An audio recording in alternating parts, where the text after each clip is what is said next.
Good afternoon and welcome to our series of webinars focused on bringing you information about COVID-19, infection control, and other nursing home related topics.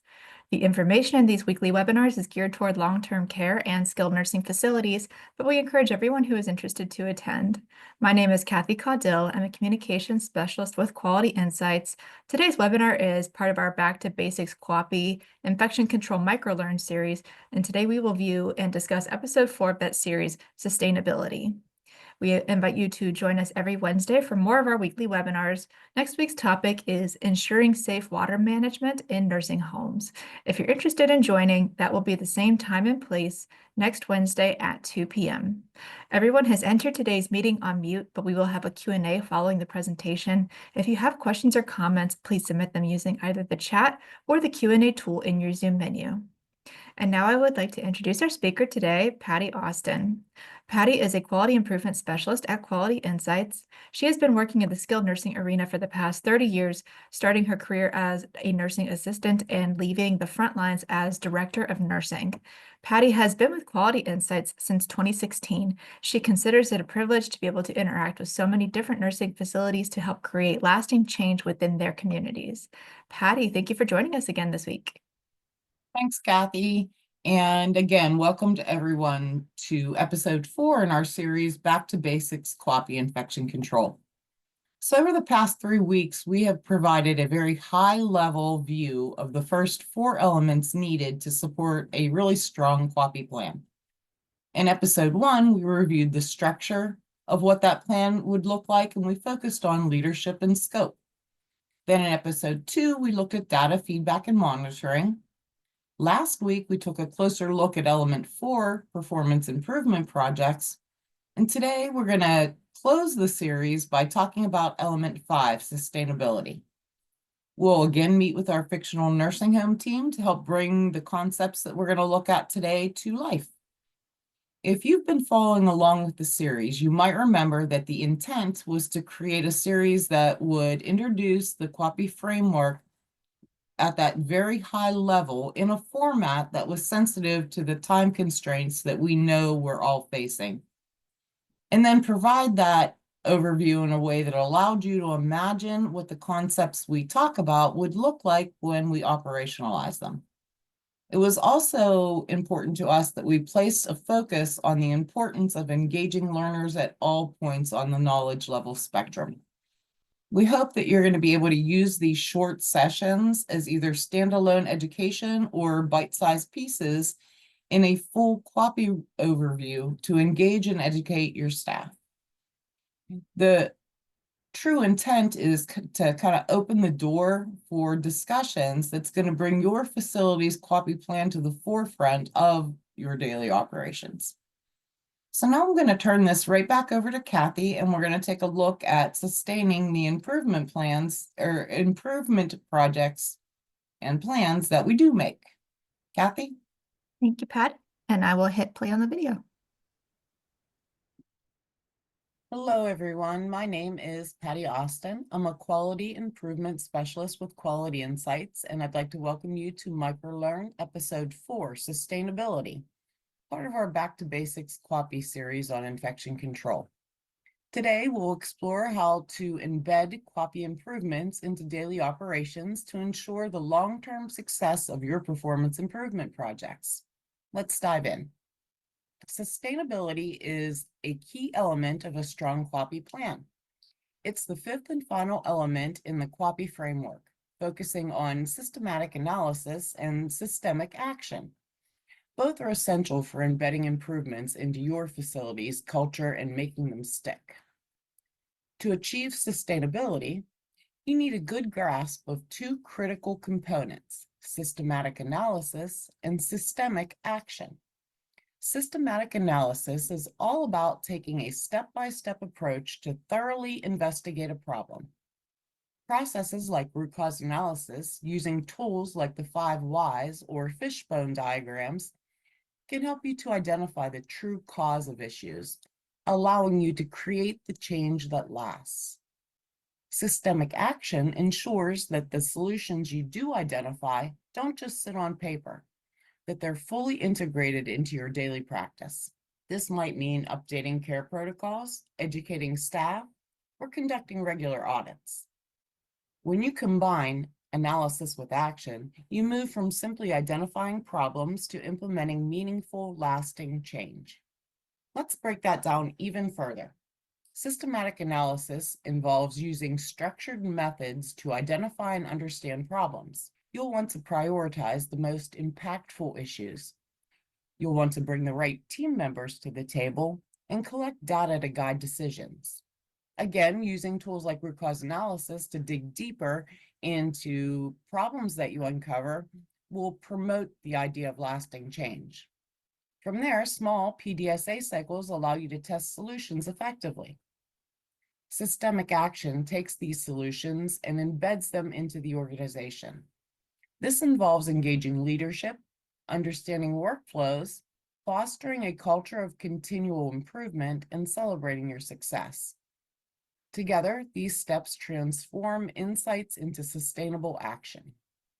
Thinking back to element 2 in our framework, leadership plays a pivotal role in sustaining QAPI initiatives.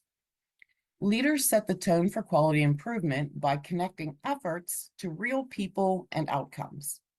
Sharing impactful stories, creating QAPI champions, and supporting teams with the tools and resources they need are all ways that leaders can make quality part of the organization's DNA. Sustaining QAPI efforts requires effective and inclusive communication with staff at all levels of the organization. Open and consistent communication fosters collaboration, builds trust, and ensures that everyone feels valued as a part of the quality improvement process.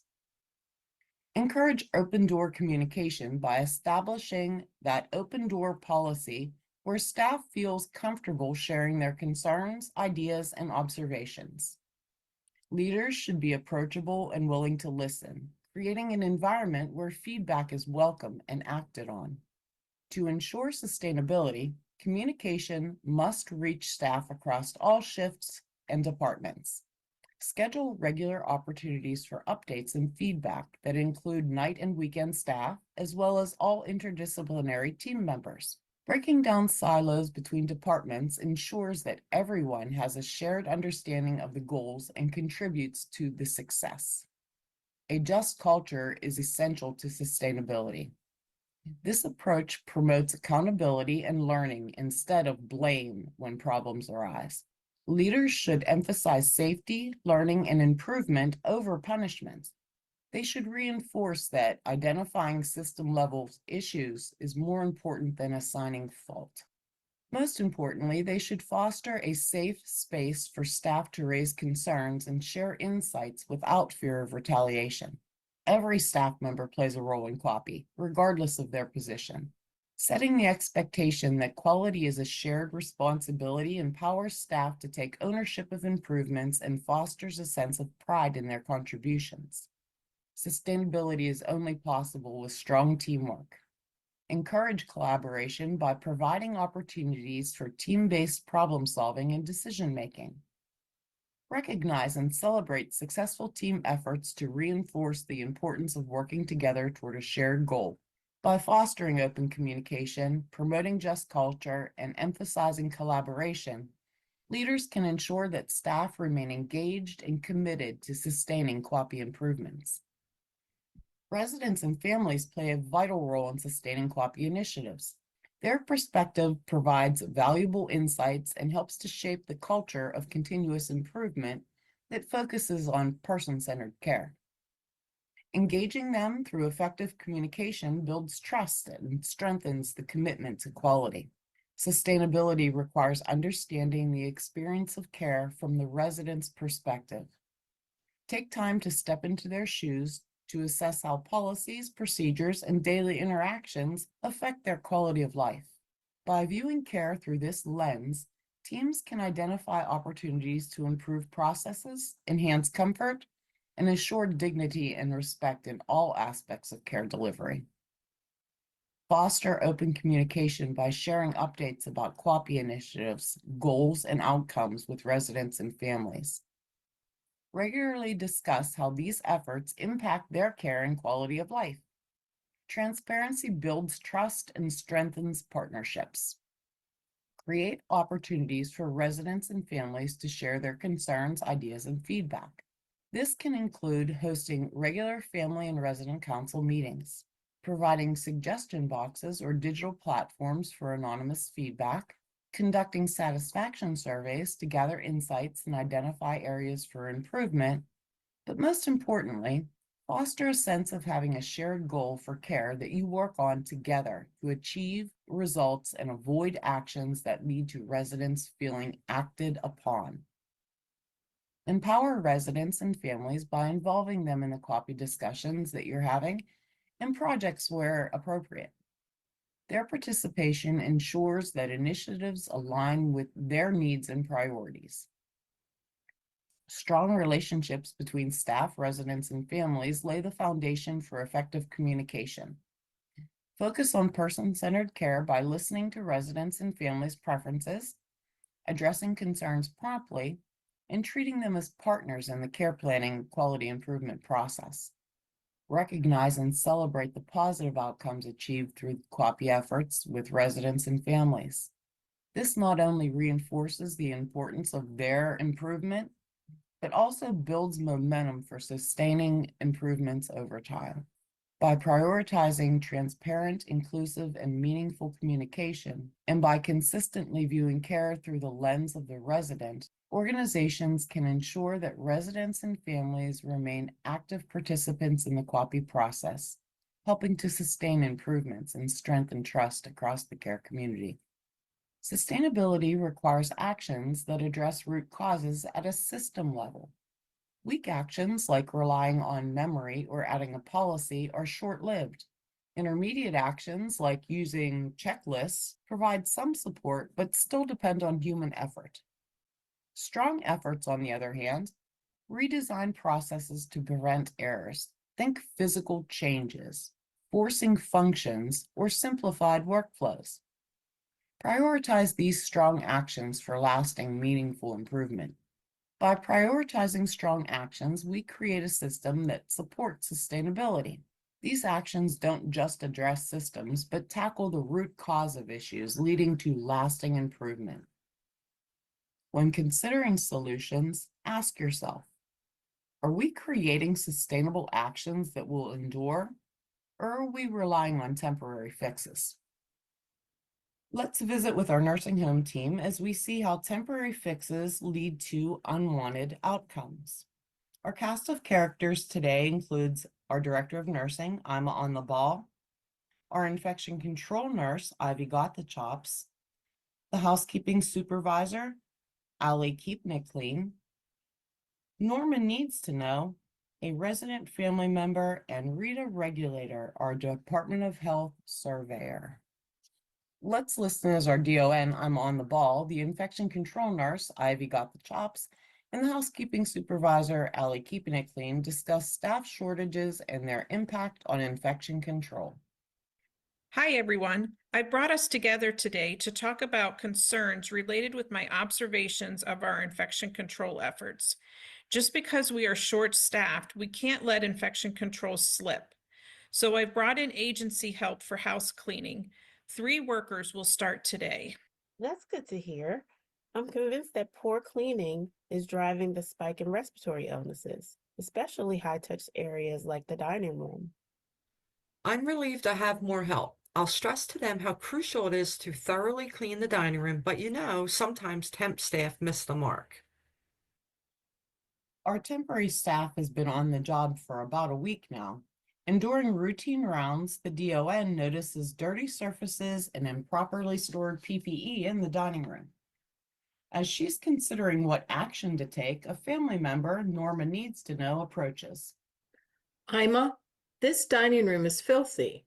The tables are dirty, and I even see scattered masks and gloves. I've been telling you how worried I am about Mom getting sick because she's immunocompromised, and this is exactly why. I won't have her eating in here anymore until this changes. I do hear you, Norma. We have brought in agency staff since last week, so things should improve soon. We truly are doing the best we can. Your best isn't enough. People are already sick on her hall. Someone needs to fix this. Norma walks away, pulling her cell phone from her purse. The following day, our team is surprised with a complaint survey that lasts all day. Let's listen in on the exit conference. Miss On the Ball, we've identified lapses in cleaning protocols and PPE storage, which align with this facility's respiratory illness outbreak. Yes, we're aware of the issue and have brought in agency staff to help with this.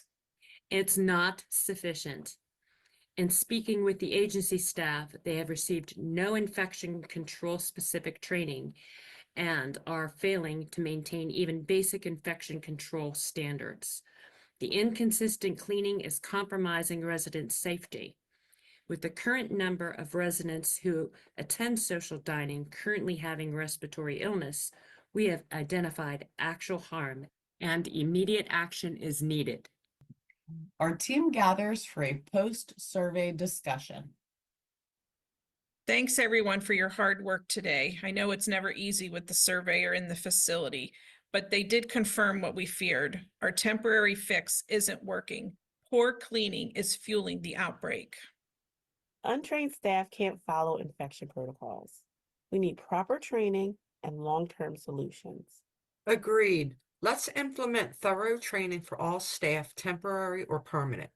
And let's focus on retention. Constant turnover is disrupting infection control. I completely agree. We'll launch a training program, reinforce it regularly, and roll out audits to ensure compliance. Let's consider asking Norma to be part of our auditing process. We want her to understand that we hear her voice and value her input. These interventions should put us on the path to a sustainable solution. This scenario showcases what can happen when a quick fix is applied without considering how systems will be impacted without a systematic way of ensuring you're going to get the results that you're looking for. In summary, sustainability in QAPI requires systematic analysis, systemic action, leadership engagement, effective communication, and the involvement of residents and families. By focusing on strong, system-level improvements, you'll drive impactful, enduring change. Thank you for joining episode 4 of Back to Basics QAPI. Be sure to revisit episodes 1 through 3 for insights into the QAPI framework, data systems, feedback and monitoring, and performance improvement projects. If you would like to discuss these ideas in more detail, contact your quality improvement specialists. Together, we can build a stronger, more sustainable QAPI program. Let me close out of this. In a moment, we'll begin the Q&A portion of today's webinar. If you have a question or comment, please submit it using either the chat or the Q&A tool in your Zoom menu. You can also raise your hand to request to be unmuted to ask your question out loud. I'd again like to invite everyone to next week's webinar, which will be on ensuring safe water management in nursing homes. That will be the same time and place next Wednesday at 2 p.m. You can find the links to our webinars in the newsletter we send out every Friday called the Last Minute Lowdown. And if you'd like to receive that newsletter but don't think you're on the mailing list, you can email me at ccaudill@qualityinsights.org and I'll get you on that list. And I don't see any questions so far. Patty, did you have anything you wanted to add to wrap up this series? Yes, Kathy, thanks. So as we bring our series to a close, I did want to take a minute to remind you that these episodes are available on YouTube, and the format that they're in will allow you to listen to only the recordings that are played within each of these webinars. So if you follow the YouTube link, you'll be able to watch each episode without kind of the preamble or the closing that's contained in the webinars. That should bring the time that you need to watch each episode to under 15 minutes each. If you've not already received an email that contains the links to the videos, you will be receiving that over the next few days. So as an organization, Quality Insights does indeed practice what we preach. And that means, in the spirit of episode 1, we also follow the elements of the QAPI framework in all that we do. And much like we described in episode 2, a big part of helping us to improve our offerings is looking at data. In this case, we'll be looking at how many of you watch those YouTube videos, and then getting your feedback. Gathering feedback, as you might imagine, in a virtual world can be tough, but it really is vital to ensuring that we're meeting your needs in the best way possible. So when you do view the videos, we would very much appreciate you sending us an email. Just drop us a line, letting us know what your thoughts are on the offering. What did you think of the short format? Did you find the scenarios helpful? Will you be sharing these videos with your staff? And if you are, how do you think you might want to do that? Next, we looked at PIPs in episode 3, and this is the series that indeed is an intervention. Our team of quality improvement specialists prioritized this in an effort to meet a need that had been expressed by many of our facilities for basic QAPI education. When we looked at the root cause of that need, we decided that time was preventing education at the facility level, and that educating is different than putting theory into action. And that really laid the groundwork for our back to basics microlearns. In other words, this series is in fact a PIP. And finally, I will close out this thought process by talking a bit about sustainability. This is where we're partnering with you, and that really needs to come to the forefront. We're prepared to help you to customize these offerings in your facility, and when you're ready, to take the concepts discussed to the next level. We do encourage all of you to reach out to us to talk about what's happening with your QAPI program at your facility, and to use this series as a jumping off point to enhancing quality of care for each of you. So thanks so much for spending time with us again today, and we hope to hear from you soon. All right, thank you. And we just got a question. It says, are there any good QAPI basis which would be at the level of all staff regardless of department? So many have a specific topic or not easily understood by line staff. You know what? I'm going to pull that up and read it just because it'll help me. Hi, Rachel.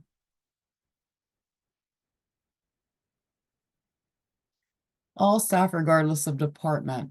So the theories that we're talking about, Rachel, do apply regardless of what department you're working in.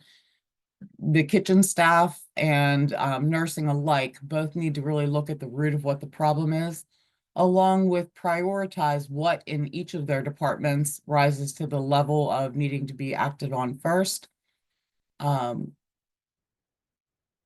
If you are asking, I'm not sure I'm understanding your question in the way that you intend it to be, please let me know if I'm not. But if you're looking for ways to educate your frontline staff, I would be happy to have a conversation individually, and we can talk about what will work. In one sense, I believe that these little short videos are a good way to do that. Seeing the fictional nursing home teams in action, we are hoping allows the frontline staff who might not be used to all the catchphrases and keywords to be able to put that theory into action. Did that kind of touch on your question?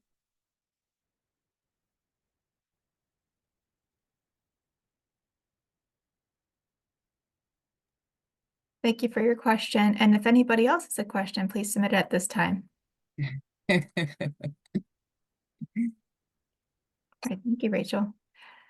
All right, I think I can go ahead and wrap us up. Patty, did you have anything else you wanted to add before we closed out for today?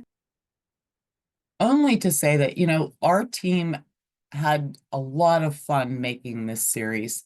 And part of that fun is what I think it'll be vital for you to bring to your teams when you're really trying to get everybody excited and pumped up and engaged to jump into QAPI in a way that they may not have in the past. So remember that sometimes a little bit of fun even if that fun doesn't lead to perfect outcomes that first time, is just what you need to create that sense of excitement. So we look forward to helping you guys do that, and let us know if you need us. All right, thank you, Patty. And I will go ahead and wrap us up for today, since I think that's it for questions. Before we sign off, we'd like to ask everyone here to please answer a short evaluation of today's webinar. It's a little different than the usual one that we have after these webinars. The questions are specific to today's microlearn, and it's not anonymous, but your information will not be shared outside of that questionnaire. If you have a couple minutes to fill that out, we would appreciate it. Patty, I would like to thank you for joining us this week and for sharing this microlearn series with us. And I'd like to thank our attendees for joining us today, and we hope to see you back here again next week.